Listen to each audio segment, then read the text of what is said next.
तर नमस्कार मित्रांनो, स्वागत आहे तुमचं आसान भाषा में या यूट्यूब चॅनेलवरती. तर आज आपण DC सर्किट्स यामधील जो दुसरा पॉईंट सिलेबसमध्ये जो दिलेला आहे की ideal and practical voltage source and current source. तर आज आपण हे पाहणार आहे की वेगवेगळ्या प्रकारचे एनर्जी सोर्सेस कोणते असतात, ठीक आहे, ते आपण कसे ड्रॉ करतो, त्यांचे सर्किट्स आपण कसे फाइंड आउट करतो, त्यांचे ग्राफ कसे काढतो, त्यातनं आपल्याला काही काही गोष्टी समजतात. ठीक आहे. हा, एनर्जी सोर्सेसमध्ये नेहमी दोन प्रकारचे सोर्सेस असतात. पहिला आहे व्होल्टेज सोर्सेस आणि दुसरा आहे करंट सोर्सेस. मग व्होल्टेज सोर्स हे अगेन टू टाइप्स मध्ये डिवाइड केलेले आहेत की पहिला आहे आयडियल व्होल्टेज सोर्स आणि दुसरा आहे प्रॅक्टिकल व्होल्टेज सोर्स. आणि हे आयडियल व्होल्टेज सोर्स असते आणि प्रॅक्टिकल व्होल्टेज सोर्स या दोन टाइप्समध्ये अगेन व्होल्टेज सोर्सला आपण डिवाइड करतो. ठीक आहे. तर आता आपण हे दोन्ही पाहणार आहे की आयडियल व्होल्टेज सोर्स म्हणजे नक्की काय असतं आणि प्रॅक्टिकल व्होल्टेज सोर्स काय असतं, या दोघांमध्ये डिफरन्स काय हे आता आपण समजून घेणार आहे. ठीक आहे. तर आयडियल व्होल्टेज सोर्स हा कसा डिनोट करतात, तर हे पहा आपण. हा एक व्होल्टेज सोर्स इथं ही डायग्राम फक्त पहा. हा एक व्होल्टेज सोर्स आहे VS. हा त्याचा पॉझिटिव्ह टर्मिनल आहे, हा त्याचा निगेटिव्ह टर्मिनल आहे आणि ह्याच्या अक्रॉस आपण एक लोड लावलेला आहे इथे. ठीक आहे. एवढं तर क्लिअर झालं. आता या लोडमधून एक करंट फ्लो होतोय. हा आहे लोड करंट IL. ठीक आहे. हा लोड म्हणजे एक समजून घ्या, हा एक रेजिस्टन्स कनेक्ट केलेला आहे असं समजा तुम्ही. ठीक आहे. तर या रेजिस्टन्स किंवा या लोडमधून एक करंट फ्लो होतोय IL. तर I into R, Ohm's law, I into R is equal to V.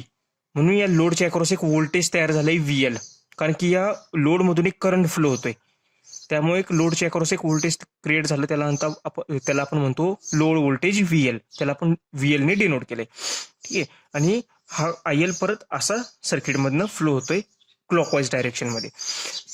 तर आयडियल व्होल्टेज सोर्स म्हणजे नक्की काय की या व्होल्टेज सोर्सचा इंटरनल रेजिस्टन्स काहीच नाहीये.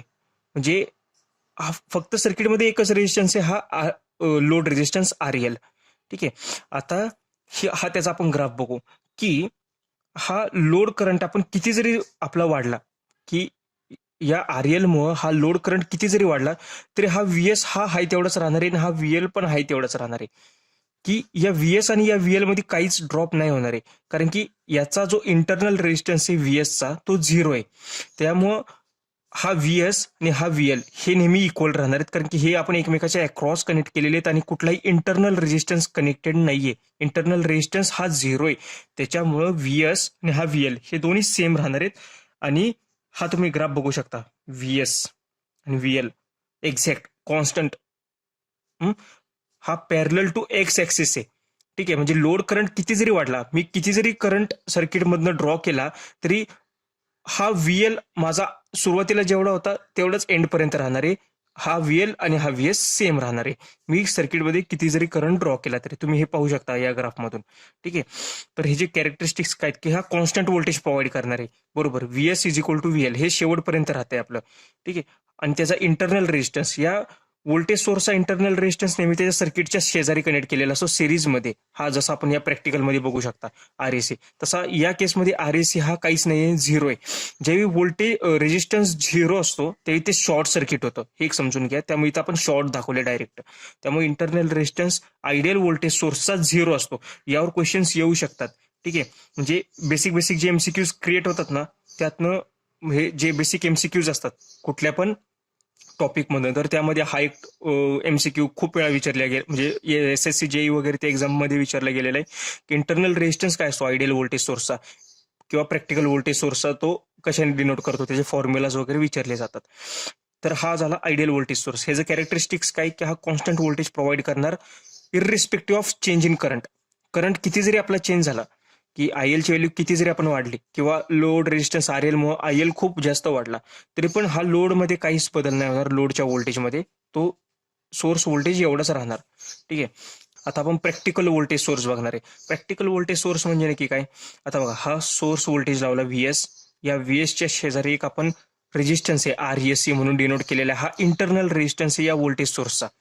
ठीक आहे. म्हणजे एक व्होल्टेज सोर्स जो असतो, जे आपल्याला व्होल्टेज प्रोव्हाइड करते, त्याचा पण एक त्याच्या आतमध्ये पण एक रेजिस्टन्स असतो जो इंटरनल असतो, तो प्रत्येक नेहमी असतो. जगा आता वर्ल्डमध्ये अशी एकही व्होल्टेज सोर्स नाही की ज्याच्यामध्ये त्याचा इंटरनल रेजिस्टन्स हा 0 आहे. नेहमी जे आपण इक्विपमेंट बनवतो त्या प्रत्येक इक्विपमेंटमध्ये काही ना काहीतरी इंटरनल रेजिस्टन्स हा प्रेझेंट असतो. त्यामुळे याला प्रॅक्टिकल व्होल्टेज सोर्स आहे. तर त्याचा हा रेजिस्टन्स जो असतो इंटरनल, तर तो कसा आपण डिनोट करतो की व्होल्टेज सोर्सच्या हा सिरीजमध्ये दाखवलाय. हे बघा तुम्ही बघू शकता, हा सिरीजमध्ये कनेक्ट केलेला आहे RAC. ठीक आहे. तर इथून एक पुढे आपण एक लोड कनेक्ट केलेला आहे RL. ठीक आहे. या लोडच्या अक्रॉसचं व्होल्टेज आहे VL आणि या लोडमधनं करंट जो फ्लो होणार आहे तो आहे IL.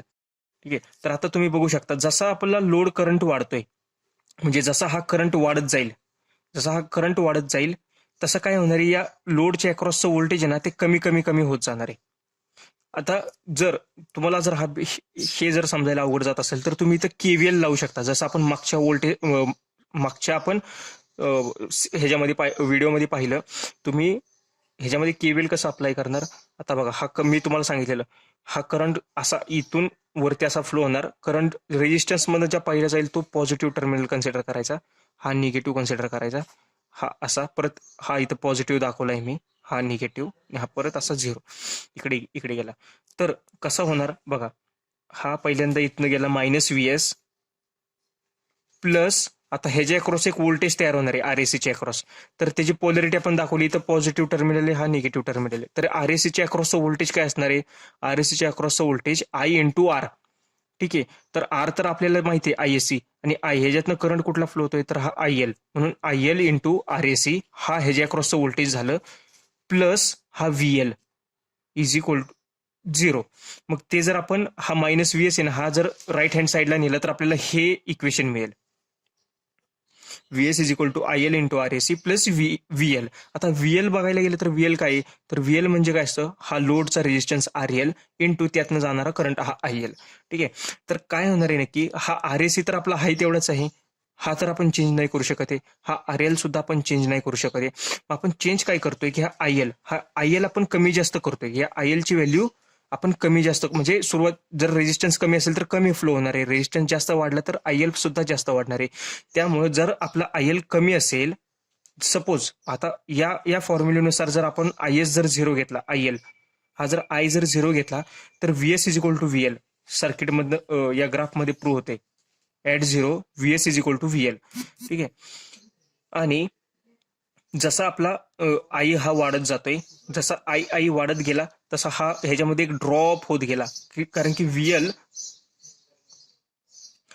हा सोर्स व्होल्टेज तर तेवढंच आहे. ठीक आहे. सोर्स व्होल्टेज हा फिक्स्ड आहे.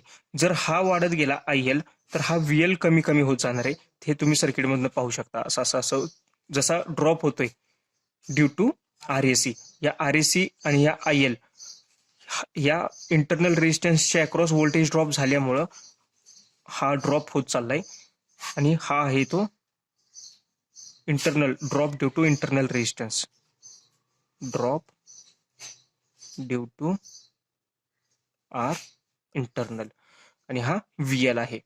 ठीक आहे. तर हे समजलं तुम्हाला?